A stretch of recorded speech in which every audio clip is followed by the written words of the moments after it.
जय जिनेन्द्र। मंगलाचरण। सहजानंदी शुद्ध स्वरूपी अविनाशी में आत्मस्वरूप ज्ञानानंदी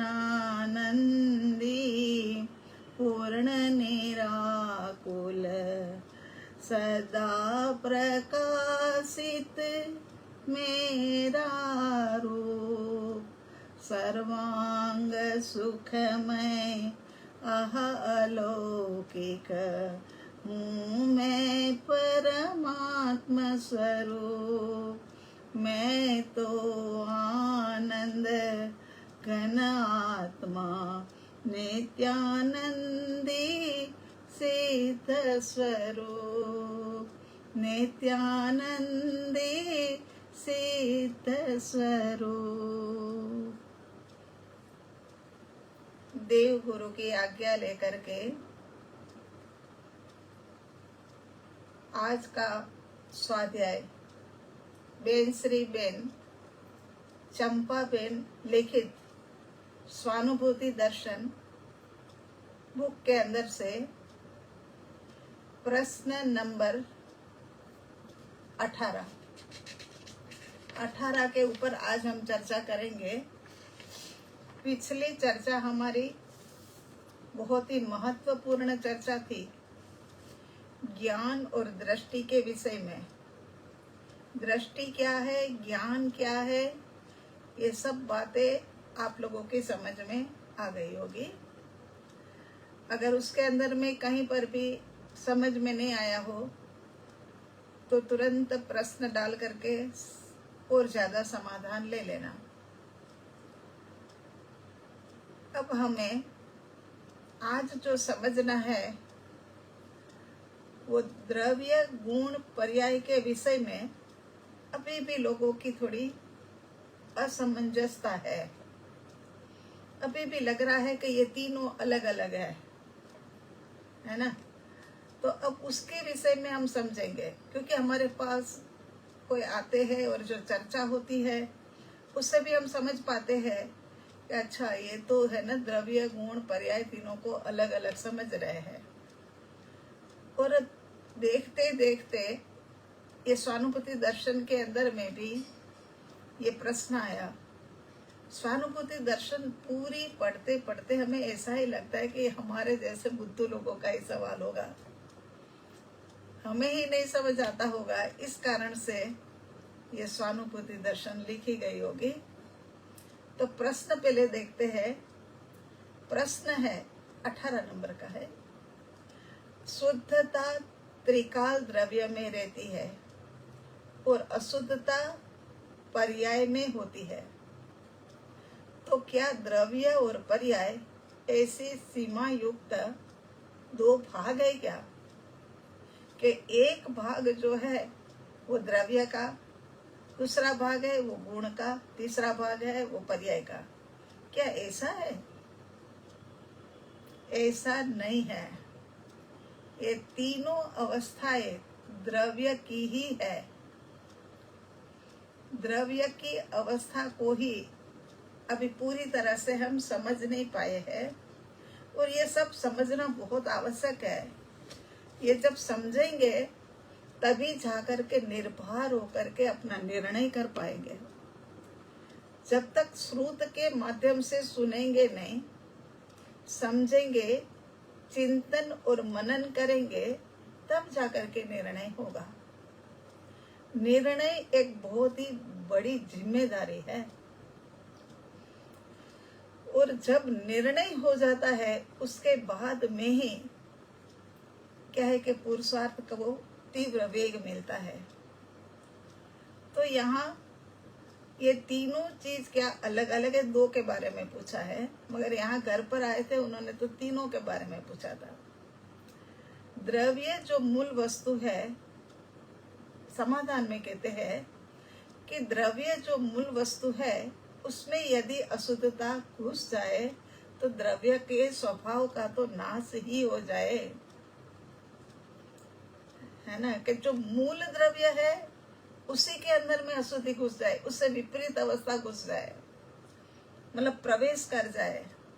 जैसे कि पानी के अंदर में ही अग्नि चली जाए तो पानी के द्रव्य के मूल स्वभाव का तो नाश ही हो जाए, या अग्नि के अंदर में पानी चला जाए तो उसके मूल स्वभाव का तो नाश ही हो जाए। इसी प्रकार से यहाँ पर कहते हैं कि द्रव्य जो मूल वस्तु है उसमें यदि अशुद्धता घुस जाए तो द्रव्य के स्वभाव का नाश हो जाए। मूल वस्तु में कहीं अशुद्धता प्रवेश नहीं करती, अशुद्धता ऊपर ऊपर रहती है। जैसे स्फटिक निर्मल है, उसके भीतर लाल पीला रंग घुस जाए तो वो स्फटिक ही न रहे। हाँ, तो क्या कह रहे हैं कि मूल वस्तु में कहीं अशुद्धता प्रवेश करती ही नहीं है। और ये तो द्रव्य की बात है और आत्म द्रव्य की बात है। इसमें तो एक एक एक छोटा सा टुकड़ा भी कर्म का रह जाता है ना, तब तक भी ये आत्मा मुक्त नहीं होता है।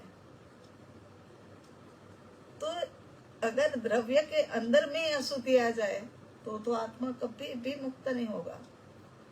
अनंत आत्माएं जो सिद्ध बुद्ध और मुक्त हुई है वो ये तीनों अवस्था में से ही निकली हुई, मतलब तीनों एक अवस्थाएं भी क्या, ये तीनों एक ही द्रव्य है। तो यहाँ कहते हैं कि मूल वस्तु में कहीं अशुद्धता प्रवेश करती ही नहीं है। अशुद्धता तो ऊपर ऊपर रहती है। स्फटिक निर्मल है, एकदम प्योर है, उसके नीचे लाल कपड़ा रखा जाए, पीला कपड़ा रखा जाए, हरा कपड़ा रखा जाए, जैसा भी रखा जाए ना, ऐसा अपने को भासित होता है मगर होता नहीं है, लगता है। हम कई बार कहते हैं ना कि लगता है मगर होता नहीं है। तो यहाँ कह रहे हैं कि जैसे भीतर लाल पीला रंग घुस जाए तो स्फटिक ही ना रहे। स्फटिक तो ऐसा सॉलिड होता है, प्योर होता है कि उसके अंदर में कोई भी द्रव्य प्रवेश कर ही नहीं पाता है। लाल पीले रंग तो ऊपरी प्रतिबिंब है, स्फटिक में प्रतिबिंब ऊपर ऊपर तैरते रहते हैं, ऊपर ऊपर ही रहता है, किंतु भीतर प्रवेश नहीं करते। मूल में तल में प्रतिबिंब नहीं जाता। उसी प्रकार द्रव्य स्वयं शुद्ध रहता है और पर्याय ऊपर ऊपर रहकर के उसमें सारी जो होती है ना वो मलिनता होती है। अब एक उदाहरण के माध्यम से समझिए, उदाहरण के माध्यम से जल्दी समझ आएगा। बाहर के अंदर में एक बहुत बड़ा पानी का कुंड रखा है कि चलो गाय है कि कोई भी, मतलब यहाँ से निकलते करते जानवर होंगे, पशु होंगे, उनको पानी पीने के लिए लंबे समय से वो पानी भरा ही भरा पड़ा है।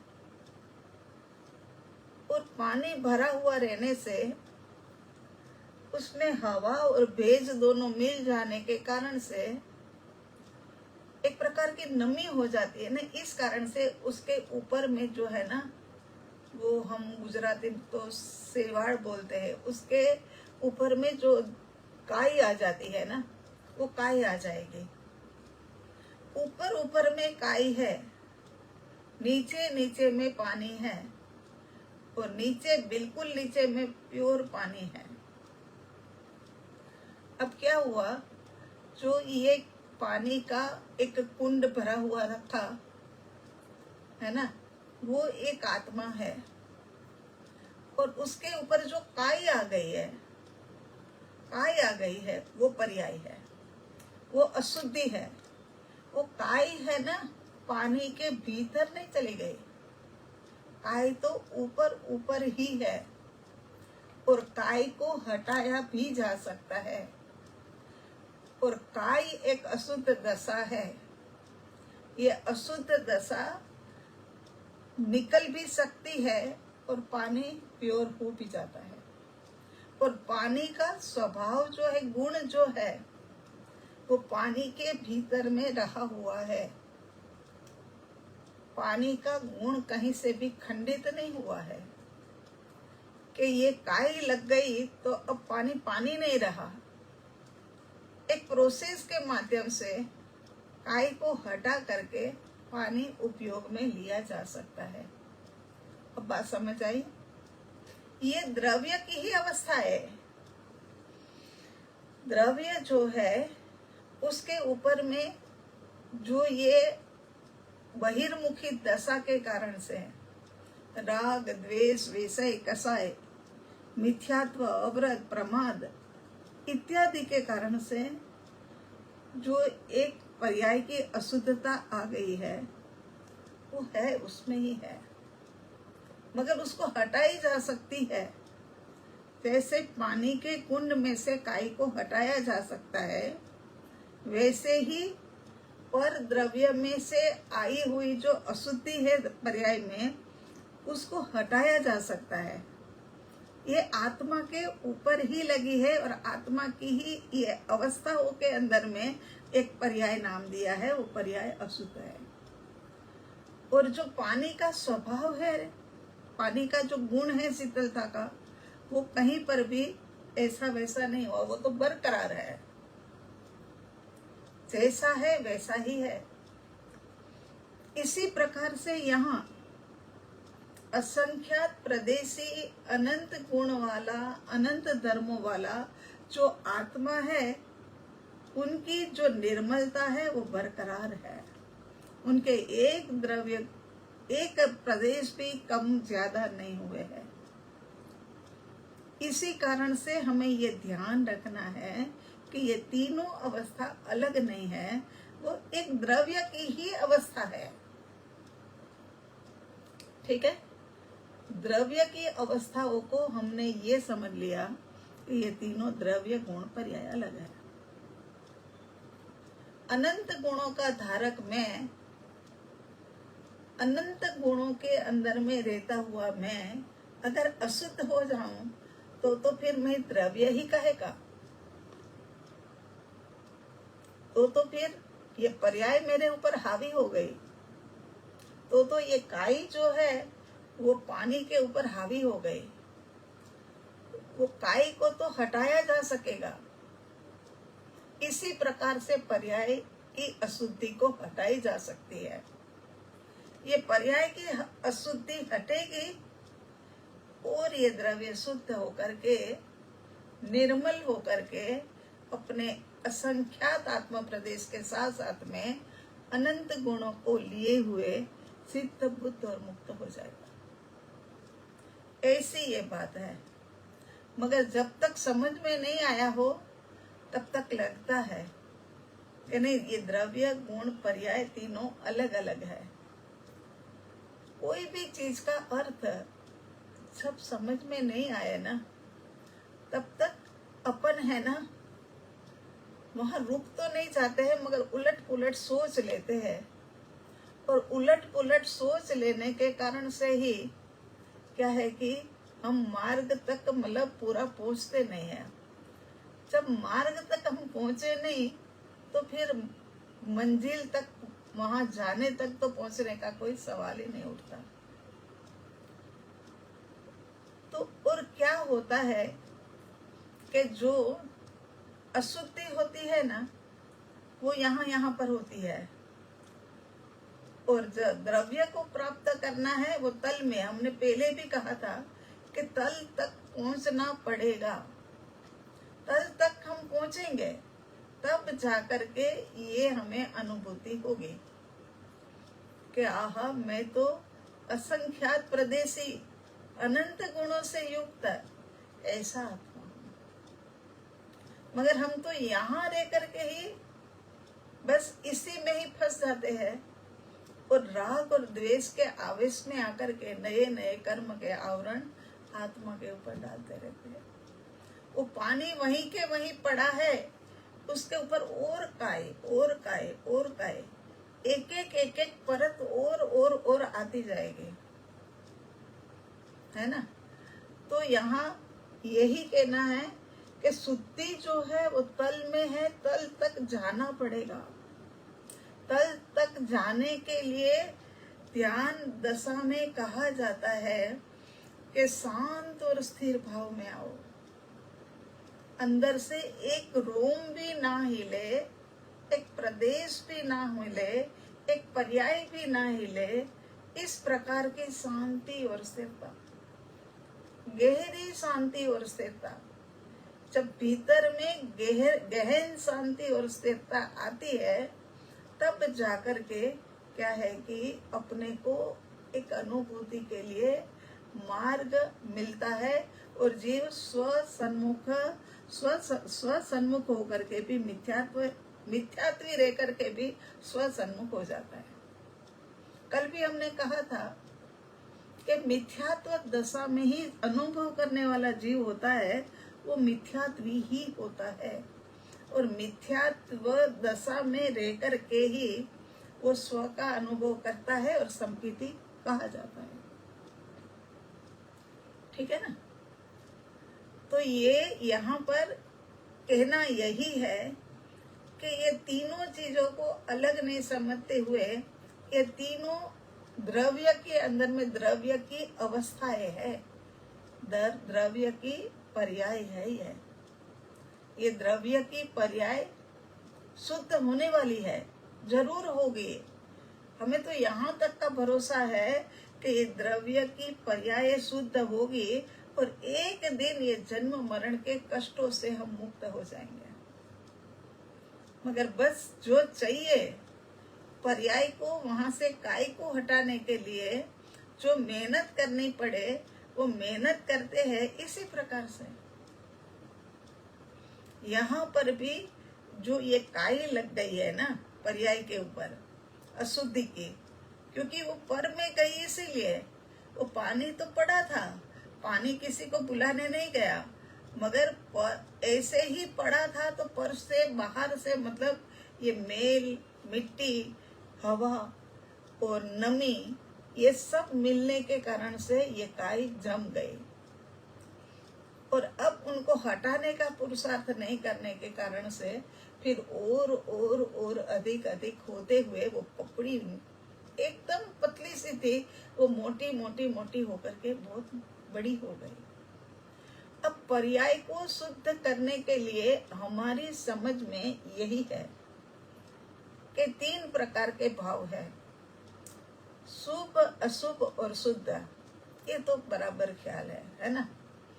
तो ये तीन प्रकार के जो भाव है ना, उसमें हम ये नक्की कर गए हैं कि अपने को अशुभ भाव करना नहीं है, झूठ बोलना नहीं है, हिंसा करनी नहीं है, चोरी करनी नहीं है, ये सब बातें हम जानते हैं, है ना? तो ये शुभ भाव अशुभ भाव के ऊपर तो चौकड़ी लग गई। अब शुभ भाव जो है ना, वो दो प्रकार का। शुभ भाव के अंदर में एक प्रकार का जो शुभ भाव है ना, वो तो ये कहता है कि भाई मैं यात्रा कराने के लिए सबको ले जाऊं, मैं गरीबों को भोजन कराऊं, मैं ठंड के अंदर में कंबल वगैरह बांटूं, ये करूं वो करूं, तो इसकी एवज में मुझे है ना मेरा बिजनेस खूब अच्छे से चल जाए। तो ये शुभ भाव भी अशुभ भाव में ही आएगा, क्योंकि हमने पुण्य कर्म का तो बंध बांधा, मगर ये पुण्य कर्म भी हमें अनंत अनंत काल तक भटकाने वाला है। तो ये शुभ भाव जो है वो भी हमारे लिए जो है ना अशुभ का कारण बन सकता है, या अशुभ के आमने सामने खड़ा रह सकता है। अब अशुभ भाव दूसरा, शुभ भाव दूसरा। तो शुभ भाव के अंदर में दूसरा है कि मुझे इसके बदले के अंदर में मैं सब जगह पर यात्रा पे ले जाऊं, मैं ये करूं वो करूं, बस मुझे आत्मा का धर्म मिले, मुझे किसी भी प्रकार से मैं कौन हूँ उसकी पहचान मिले, उसकी जागृति मिले कि मैं कौन हूँ, मुझे क्या करना है, मुझे कहाँ जाना है, ये सब कुछ मिले। इसके लिए मैं सेवा पूजा करता हूँ, ये करता हूँ वो करता हूँ, सामायिक करता हूँ, प्रतिक्रमण करता हूँ, ये सब कुछ करता हूँ। अगर मन के अंदर में ये बात है कि मुझे जन्म मरण से मुक्त होना है, तब तो बात क्या है कि ठीक है, थोड़ी थोड़ी बात संभली है। उसके बाद में शुद्ध भाव के अंदर में बस ये शुद्ध भाव मुझे चाहिए, वो शुभ भाव के अंदर में डिमांड होगी।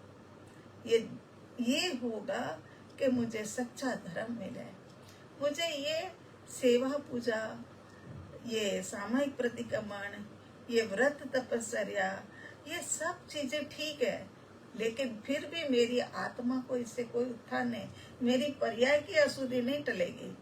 वहां जाकर के खड़े हो जाएंगे रास्ते के ऊपर कि ये इसमें इतनी सारी काई जम गई है, पानी का तो भरा हुआ है पूरा, इतनी सारी काई जम गई है।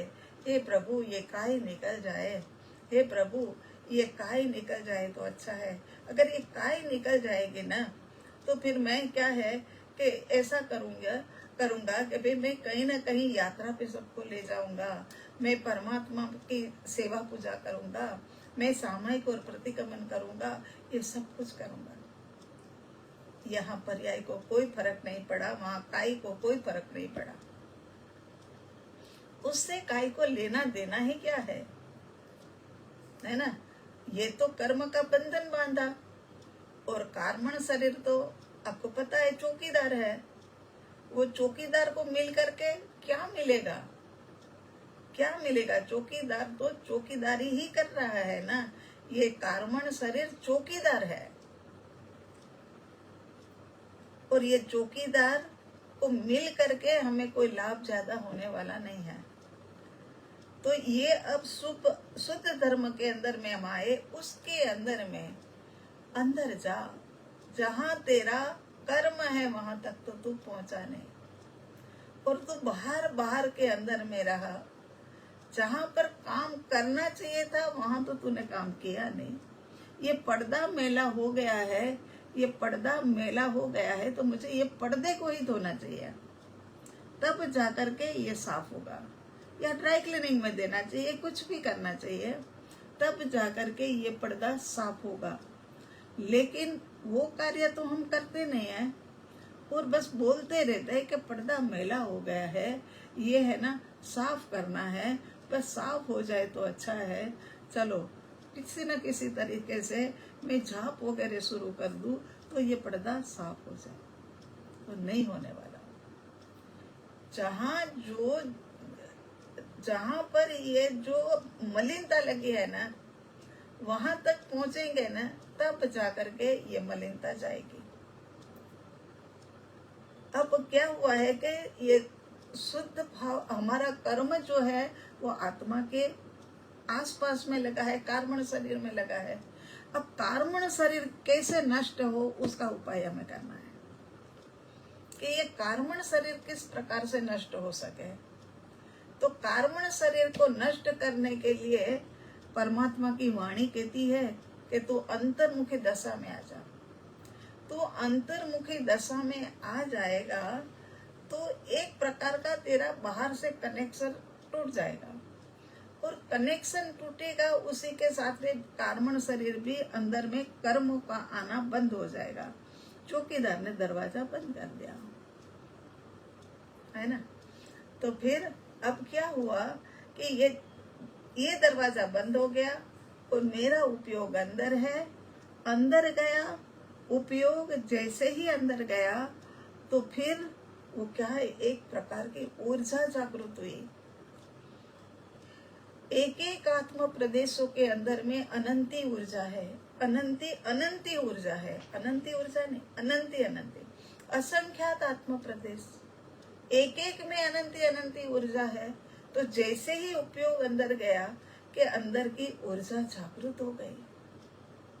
जैसे कोई बहुत बड़े मेहमान हमारे घर पर आने वाले हो, तो सारे बच्चे और हम भी घर भर सब कुछ अप टू डेट कर देते हैं ना। ऐसे ही अंदर में उपयोग गया, आत्मा का उपयोग है, ये अंदर गया, आत्मा प्रदेशों की ऊर्जा जागृत हो गई। ये साधना है, वैसे हम कराते हैं ये साधना। तो ये अंदर अंदर तक ऊर्जा जागृत हो गई, एक एक आत्म प्रदेशों में जागृत हो गए। और जहाँ ऊर्जा है वहां पर एक प्रकार की तपस्या है, अग्नि है। ऊर्जा अग्नि का नाम ही है।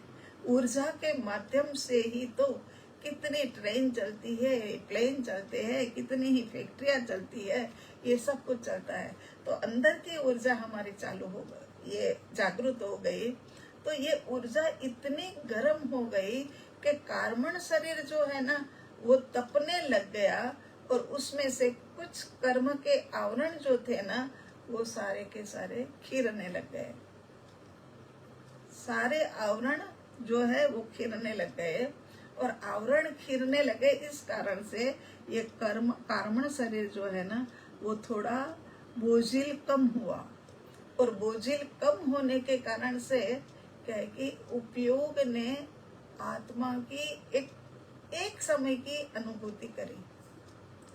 एक समय की जो अनुभूति करी ना उसके अंदर में उसे पता लगा कि आह मैं तो कौन हूँ, आह मैं परमात्मा स्वरूप आत्मा, और मैं अभी तक यूं ही भटक ही रहा हूँ। अनंत सुख का स्वामी। अगर मुकेश अंबानी को कोई बोले कि मुकेश अंबानी हम आपको है ना लेने के लिए आ जाएंगे, आप हमारे फैक्ट्री पर जरूर आना। तो मुकेश अंबानी को लेने की बात थी, और वो राह भी देख रहे थे और आ गए लेने के लिए टाइम पर। अब हुआ क्या कि गाड़ी वहां पर उनको भेजनी थी। वो गाड़ी कौन सी, किया के अंदर मुकेश अंबानी को लेने के लिए गाड़ी गई। वो किया के अंदर में मुकेश अंबानी को लेकर के आने वाली थी। अब मुकेश अंबानी के पास करोड़ों करोड़ों रुपए की गाड़ियां, 10 करोड़ की और 15 करोड़ की और 40 करोड़ की गाड़ियां, और वो क्या ये किया कार के अंदर में आए, क्या वो छोटी सी गाड़ी के अंदर में आए। एक उनको अपमान सा लगता है ना। तो यहाँ पर इसी प्रकार से क्या हुआ कि इसे जब पता लगा उपयोग को कि मैं परमात्मा स्वरूप आत्मा, और मेरा भटकन अभी भी चालू, और अनंत सुख मिलने वाला है, तो फिर उसे एकदम से अंदर से एक गहरा आघात भी लगता है, उसके साथ पुरुषार्थ भी चलता है। ऐसा ही होता है जब मन के अंदर में एक वेदना उठे ना तब जाकर के इंसान है ना पुरुषार्थ भी जगाता है। और पुरुषार्थ जगाए तो उसके साथ साथ में उनका कार्य भी होने लगता है। तो यहाँ ये एक समय की पर्याय हटी, और पता लगा क्या इसमें तो शुद्ध पानी भरा है। एक जरा सी काई हटी, इतनी सी काई हटी, और पता लगा कि इसमें तो एकदम निर्मल पानी भरा हुआ है। ऐसे ही एक समय की, क्योंकि आयुष्य एक समय का है पर्याय का, तो ये एक समय के लिए जो पर्याय जरा सी हटी ने उसमें उसने देख लिया। जैसे होता है ना तालाब के अंदर में प्रतिबिंब पड़ता है चंद्रमा का, और जब चंद्रमा का प्रतिबिंब पड़ता है तो पता लगता है कि ऐसा चंद्रमा थाली में पूरी थाली हो ऐसा। और बच्चे को लगता है कि मैं उसको छूने जाऊं, मैं उसको उठा लूं।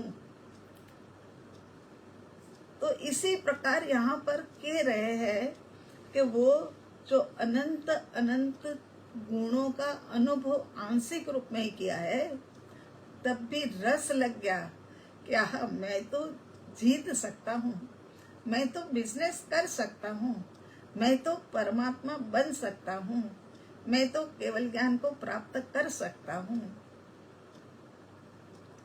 मगर कब सेवा पूजा करते हुए, सामायिक प्रतिक्रमण करते हुए, व्रत इत्यादि करते हुए, क्या करने से मतलब, तो कहते ये किसी से कुछ नहीं होने वाला। ये बातें ही बातें, ये कुछ नहीं होने वाला है। हाँ ठीक है, ये व्यवहार धर्म जरूर कहा जाएगा, ये मत सोच लेना कि ये माँ कह रहे हैं मगर ये तो व्यवहार धर्म तो है ही ना, और है ही। जब तक अंदर तक ना पहुंचो तब तक तो कुछ सहारा तो चाहिए ना, कोई ना कोई सहारा चाहिए, इसीलिए हमने ये व्यवहार का सहारा लिया और व्यवहार का सहारा मिला।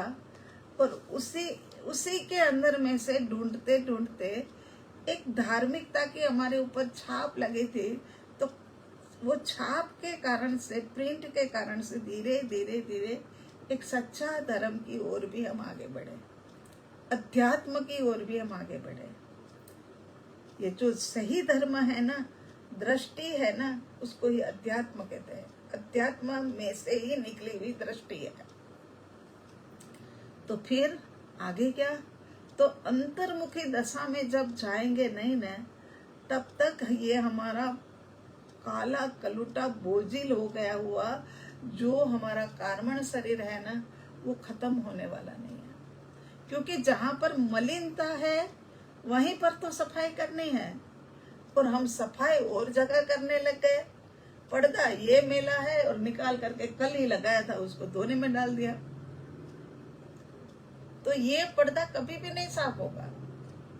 तो हमने भी ऐसा ही किया।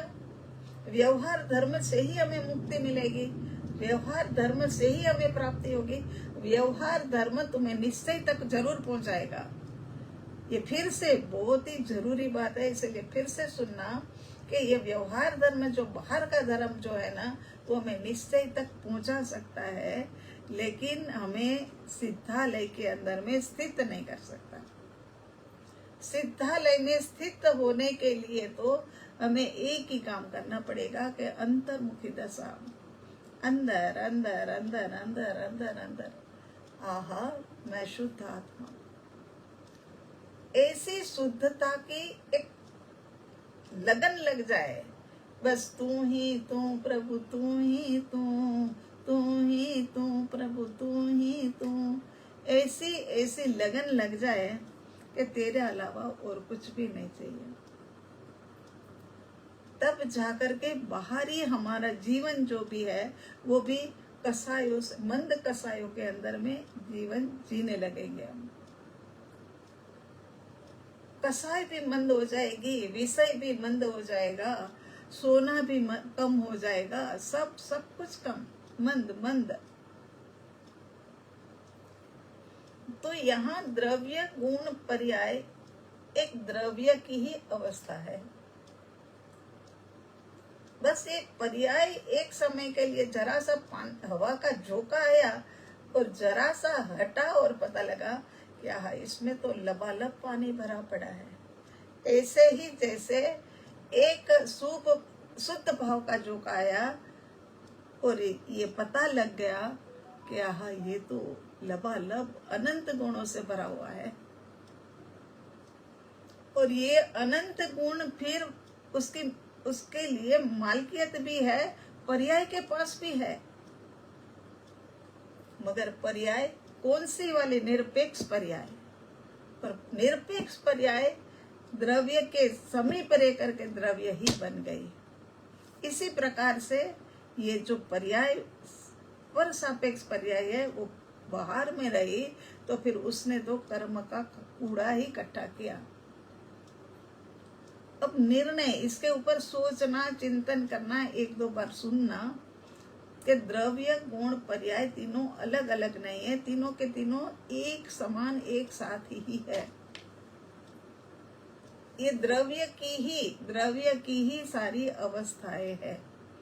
जैसे ये देह की ही अवस्थाएं, बचपन, उसके बाद में जवानी, उसके बाद में प्रौढ़ अवस्था और उसके बाद में वृद्धावस्था, ये देह की ही अवस्थाएं है।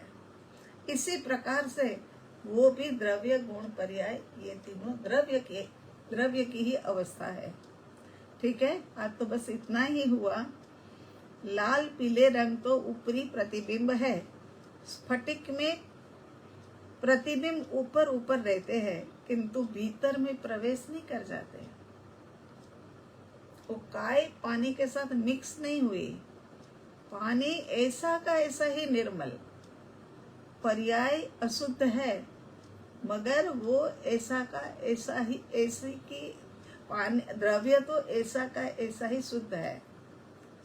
मूल में तल में प्रतिबिंब नहीं जाता, उसी प्रकार द्रव्य स्वयं शुद्ध रहता है और पर्याय ऊपर ऊपर रह करके उसमें सारी मलिनता होती है ना। तल में प्रतिबिंब नहीं जाता, उसी प्रकार अगर तल में जाता ना तो उसके अंदर प्रवेश कर जाता, मगर यहाँ प्रवेश नहीं किया स्फटिक के अंदर। ये इसने भी मतलब ऊपर ऊपर ही पर्याय अशुद्ध पर्याय तैरती रही और अंदर में कहीं पर भी मलिनता नहीं गई। यह मलिनता अनादि के कर्म संयोग तथा पुरुषार्थ की आसक्ति के कारण होती है। ये मलिनता अनादि के कर्म संयोग, देखा, कर्म के संयोग के कारण से ये कर्म शरीर जो है ना वो भारी बोझिल हो गया है, और पुरुषार्थ की आसक्ति माने पुरुषार्थ की कमी के कारण से ये जो मलिनता है ना वो आ गई है। अगर ये शुद्ध उपयोग एक समय के अंदर में भी पर्याय को हटा करके अपना अनुभव करा सकता है, तो फिर यही शुद्ध उपयोग जो है, और ये शुद्ध उपयोग अगर लंबे समय तक अंदर रुक जाए, पांचवें गुण स्थान चौथे गुण स्थानक के अंदर में तो मिथ्यात्व सन्मुख स्वसन्मुख की दशा जो होती है, तो उसके अंदर में 6 महीने में एक बार अनुभव होता है। और जीव को पांचवें गुण स्थानक के अंदर में क्या है कि हर 15 दिन के अंदर में अनुभव होता है, क्योंकि अब पता लगाने के मैं मालिक क्या चीज का, परमात्मा पने का, तो फिर अब पुरुषार्थ करने में भी मजा आ रही है, आनंद आ रहा है। कमाई थोड़ी थोड़ी आने लग गई ना हाथ में, तो लगता है कि बस अब ये बिजनेस चल जाएगा। तो ऐसे ही तो छोटे बिजनेस वाले ऊपर उठते हैं। तो यहाँ हमारा भी छोटा सा चतुर्थ गुण स्थानक का पुरुषार्थ भी वो पांचवें गुण स्थानक में 15-15 दिन में, और 15 उसके बाद में छठे और सातवें के अंदर में तो हर अंतर मुहूर्त के अंदर आहा कितने कर्म हटते होंगे, और नए तो आ ही नहीं रहे या बहुत ही थोड़े आ रहे हैं। मन वचन काया के योग से जो थोड़े थोड़े से आ रहे हैं वो आ रहे हैं, बाकी ज्यादातर तो निर्जरित ही हो रहे हैं। तो यहाँ कहते हैं कि ये पुरुषार्थ की आसक्ति के कारण से, पुरुषार्थ स्वाध्याय और ध्यान साधना का, ध्यान साधना के माध्यम से ही जीव का उपयोग अंतर्मुखी दशा में जाएगा। ध्यान साधना के बिना हमारे पास कोई उपाय ही नहीं है, और ये जब हमारे भीतर में जाएगा तब जाकर के कार्मण शरीर को वो खत्म कर सकने का कार्य कर सकेगा। कार्मण शरीर खत्म होगा, कर्म की मलिनता हटेगी, वो आगे जाकर के गुण स्थानक जैसे जैसे बढ़ता जाएगा, है ना। ऐसे ऐसे 8वें गुण स्थानक में शपथ श्रेणी, केवल ज्ञान, वो सारी बातें हम समझेंगे, कल समझेंगे। आज बस इतना ही रखते हैं, यहीं पर वचनों को विराम देते हैं, और सबको जय जिनेंद्र कहते हुए 84 लाख जीवायोनि के जीवों के प्रति उनमें रही हुई सहज आत्म दशा को हमारा कोटि कोटि नमन, कोटि कोटि नमन स्वीकार करें। जय जिनेंद्र प्रभु, जय जिनेंद्र। कल अपन इसके ऊपर और ज्यादा अच्छे से देखेंगे।